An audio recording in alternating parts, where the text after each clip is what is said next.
Hi friends, welcome to tunes of life. Tunes of ലൈഫിലേക്ക് എല്ലാ ഫ്രണ്ട്സിനും സ്നേഹസ്വാഗതം.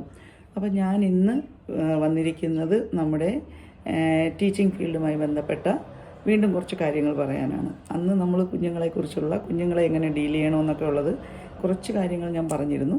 അപ്പോൾ ഇനി മുന്നോട്ട് കുറച്ച് കാര്യങ്ങൾ നമുക്ക് പറയാനുള്ളത് എന്തെന്ന് വെച്ചാൽ, ഇന്നത്തെ സാഹചര്യത്തിൽ നമ്മൾ കാണുന്നുണ്ട് ന്യൂസിലും ഒക്കെ അല്ലേ, കുഞ്ഞുങ്ങളുടെ കാര്യം. കുഞ്ഞുങ്ങൾക്ക് നേരെയും ഒരുപാട് ടെൻഷൻസ് ഉണ്ട്. അതായത് ഒരുപാട്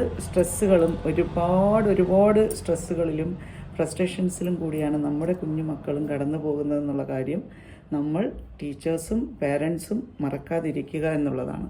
അതായത് കുഞ്ഞുമക്കൾക്ക് പഠിക്കുന്ന സ്ഥലത്തേക്ക് നമ്മൾ വിചാരിക്കുന്നത്, പഠിക്കുന്ന സ്ഥലത്തേക്ക് നമ്മളെ മക്കളെ അയച്ചു കഴിഞ്ഞാൽ പിന്നെ അവർക്ക് ടെൻഷൻ ഇല്ല എന്നാണ് നമ്മൾ വിചാരിക്കുന്നത്. പക്ഷേ ഓരോ കുഞ്ഞുങ്ങളുടെ മനസ്സും മാനസികാവസ്ഥയും അത് നമ്മൾ കണക്കിലെടുത്തുകൊണ്ട് വേണം നമ്മുടെ കാര്യങ്ങൾ തീരുമാനിക്കാനല്ലേ. അപ്പോൾ നമ്മൾ സ്കൂളിലേക്ക് പോകുമ്പോൾ അവിടെ വ്യത്യസ്തമായ ടീച്ചേഴ്സ് ആയിരിക്കും. ചില ടീച്ചേഴ്സ് ആ കുഞ്ഞിന് ഇഷ്ടപ്പെടുന്ന രീതിയിലുള്ള പെരുമാറ്റ രീതിയുള്ളവരായിരിക്കും, മറ്റ് ചില ടീച്ചേഴ്സ് അത്തരത്തിലുള്ളവരായിരിക്കില്ല. ആ കുഞ്ഞിന് അതുമായി അഡ്ജസ്റ്റ് ചെയ്യാൻ ബുദ്ധിമുട്ടായിരിക്കും. അപ്പോൾ ഈ കുഞ്ഞ് പേടി കൊണ്ട് ചിലപ്പോൾ ആ ടീച്ചേഴ്സിനോട് ഇഷ്ടം കാണിക്കുന്നതായിരിക്കും, നമുക്കതറിയില്ല എങ്ങനെയാണെന്നുള്ളത്. അപ്പോൾ ഞാൻ പറയുന്നത്, ഒരു കുഞ്ഞിനെയും നമ്മൾ മാനസികമായോ അല്ലെങ്കിൽ ശാരീരികമായോ വേദനിപ്പിക്കാൻ പാടില്ല എന്നുള്ളതാണ്. അറ്റ് ദ സെയിം ടൈം അവരുടെ പുറത്ത് നമുക്കൊരു കൺട്രോൾ ഉണ്ടായിരിക്കുകയും വേണം. അത് വാക്കുകളിൽ കൂടെ കുഞ്ഞുങ്ങളുടെ കാര്യങ്ങളെല്ലാം നല്ല രീതിയിൽ നിരീക്ഷിച്ചതിന് ശേഷം ഈ പർട്ടിക്കുലർ കുഞ്ഞിന് ഒരു കൗൺസിലിംഗ് ആവശ്യമാണ്. സ്നേഹപരമായ ഒരു സമീപനം, ഒരു കൗൺസിലിംഗ് എന്ന് ഞാൻ പറയില്ല, ആ കുഞ്ഞിൻ്റെ കാര്യങ്ങൾ പറയാനായിട്ട് നമുക്കൊരവസരം വേണമെന്നുണ്ടെങ്കിൽ അത് അവരുടെ പാരൻസിനെ ആദ്യം ഇൻഫോം ചെയ്യുക. നമ്മുടെ സ്കൂൾ മാനേജ്മെൻറ്റിനെ അറിയിക്കുക. മാനേജ്മെൻറ്റ് വഴി അത് അവരുടെ പാരൻസും അറിഞ്ഞിരിക്കണം എന്നുള്ള കാര്യം വളരെ നിർബന്ധമാണ്. കാരണം പാരൻസിനാണ് ഒരു കുഞ്ഞിൻ്റെ പൂർണ്ണമായ ഉത്തരവാദിത്വം ഉള്ളതല്ലേ. അപ്പോൾ നമ്മൾ അത് പ്രോപ്പർ ചാനൽ വഴി അവരെ അറിയിച്ചിരിക്കണം. അറിയിച്ചതിന് ശേഷം അപ്പോഴായിരിക്കും പാരൻസിന് പറയാൻ കഴിയുന്നതല്ലേ എത്രത്തോളം അവരുടെ കുഞ്ഞിനെക്കുറിച്ച് അവർക്കറിയാം എന്നൊക്കെയുള്ള കാര്യങ്ങൾ. അപ്പോൾ നമ്മൾ അതെല്ലാം അറിഞ്ഞു വെച്ചതിന് ശേഷം വേണം ഒരു കുട്ടിക്കെതിരെ നമ്മൾ എന്തെങ്കിലും ആക്ഷൻസ് എടുക്കാൻ എന്ന് വിചാരിച്ച് നമ്മുടെ മക്കളെ നമ്മൾ നിയന്ത്രണമില്ലാത്ത ഒരു പട്ടം പോലെ അഴിച്ചുവിടണം എന്ന് ഞാൻ പറഞ്ഞതിന് അർത്ഥമില്ല. നമ്മൾ അവരുടെ എല്ലാ കാര്യങ്ങളിലും ഒരു കണ്ണ് വയ്ക്കുക. അറ്റ് ദ സെയിം ടൈം അത് അവരെ മാനസികമായോ ശാരീരികമായോ വേദനിപ്പിച്ചുകൊണ്ട് ആവരുത് എന്ന് മാത്രം. നമ്മൾ സ്ട്രിക്റ്റ് ആവേണ്ട സ്ഥലങ്ങളിൽ വളരെ കുഞ്ഞുനാൾ മുതൽ തന്നെ നമ്മൾ ആ സ്ട്രിക്ട്നെസ് കാണിക്കണം. അപ്പോൾ മാത്രമാണ് അവർക്ക് മനസ്സിലാവുന്നത് നമ്മൾ ഇന്ന കാര്യം നമ്മൾ ചെയ്യുന്നത് ഒരു തെറ്റാണ് എന്ന്. പ്രായം വളർന്നു വരുമ്പോൾ അവർക്ക് അതിൻ്റെ സീരിയസ്നെസ് മനസ്സിലാക്കിയെടുക്കാൻ കഴിയും.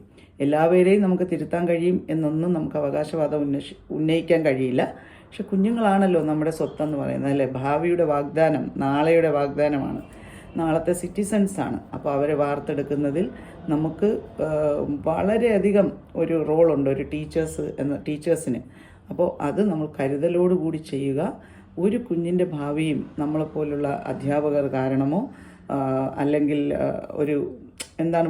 ഒരു പാരൻസിൻ്റെ തെറ്റായ സമീപനം കൊണ്ടോ നഷ്ടപ്പെടാൻ പാടില്ല. ഇന്നത്തെ കുഞ്ഞുങ്ങൾ അനുഭവിക്കുന്ന ചില സ്കൂളുകളിൽ കുട്ടികളിൽ നിന്നുള്ള പ്രഷേഴ്സ് ഉണ്ടാവും ഈ കുഞ്ഞുങ്ങളുടെ പുറത്ത്, അല്ലെങ്കിൽ ടീച്ചേഴ്സിൽ നിന്നുള്ള ഓവർ സ്ട്രെസ്സും കാര്യങ്ങളും ഒക്കെ ഒരു കുഞ്ഞിന് ഉണ്ടാവും. ആ കുഞ്ഞിനത് പുറത്ത് പറയാനുള്ള അവസരം ഉണ്ടാവില്ല.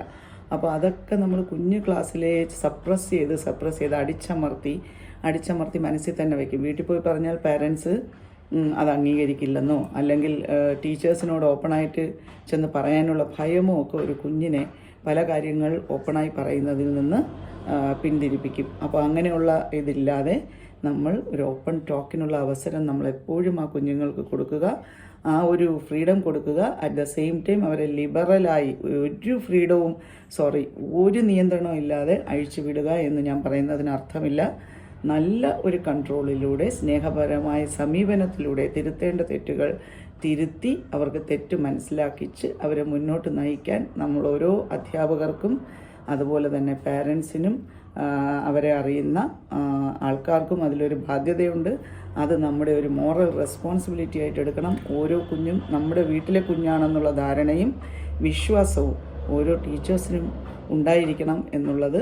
അത് നമ്മൾ എങ്ങനെയെങ്കിലും നമ്മുടെ ഡ്യൂട്ടിയുടെ ഭാഗമായല്ല കാണേണ്ടത്. അത് നമ്മുടെ ഒരു ഉത്തരവാദിത്വമാണ്.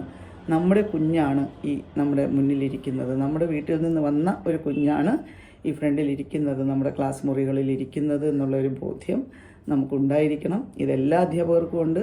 ഞാൻ പറയാതെ തന്നെ എന്നെക്കാൾ നല്ല രീതിയിൽ അധ്യാപനത്തിനെക്കുറിച്ച് മനസ്സിലാക്കിയ അധ്യാപകരും പ്രഗത്ഭരായ അധ്യാപകരും ഒക്കെ ഉള്ള നാടാണ് നമ്മുടെ നാട്. ഞാൻ ആരെയും കുറച്ച് കാണുന്നില്ല. പക്ഷേ എനിക്ക് പറയണമെന്ന് തോന്നിയ കുറച്ച് കാര്യങ്ങളാണ് ഞാനിവിടെ ഷെയർ ചെയ്തത്.